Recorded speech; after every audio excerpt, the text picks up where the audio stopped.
Nakikiusa ang GMA Network sa 24th International Cable Congress and Exhibition sa Federation of International Cable TV and Telecommunications Association of the Philippines o FICTAP.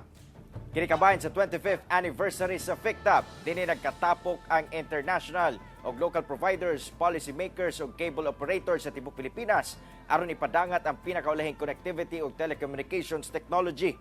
Sa gihatag nga GMAR segment, nag-perform sila Black Rider Stars, Yasi Pressman, John Lucas ug Xavier Ramos. Giharanahan sab sila ni AOS singer ug The Clash 2023 champion John Rex. Ang partisipasyon sa GMA Network sa 24th International Cable Congress and Exhibition may kalabutan sa tumong niini nga makahatod og mga importanteng balita ug impormasyon ug world-class entertainment sa mga kapuso sa tibuok nasod.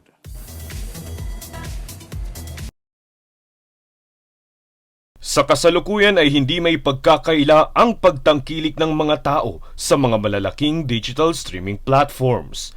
Dahil rito, kamusta naman kaya ang estado ng mga cable operators sa kabila ng pag-usbong ng mga platapormang ito? Ayon sa Philippine Cable and Telecommunications Association o PCTA, wala naman itong masamang epekto sa mga cable operators. The entry of the over-the-top, the OTT like Netflix and other OTT platforms is a welcome development with us.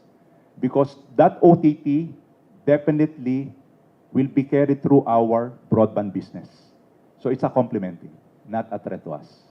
Ito ay isa lamang sa mga itinampok na mga pag-unlad sa larangan ng cable at telecommunications industry sa inilunsad na PCTA Tech Show 2024 sa temang Cohesion, Coherence, Connectivity. Layo ng convention na ito na mas palakasin ang kakayahan ng mga cable operators upang mapagsilbihan kahit ang mga liblib na lugar. Kaya naman inimbitahan ang mga cable stakeholders, innovators at mga eksperto upang itampok ang kani-kanilang mga naging pag-asenso sa industriya. Bahagi rin ng programa ang paglulunsad ng isang libro na inorganisa ng PCTA na naglalaman ng kasaysayan ng cable industry sa Pilipinas. Dumalo rin sa nasabing programa si DICT Secretary Attorney Ivan Jan Uy at NTC Commissioner Attorney Ella Blanca Lopez at ang Board of Directors ng PCTA. Magtatagal ang convention na ito hanggang Biyernes, 5 ng Abril.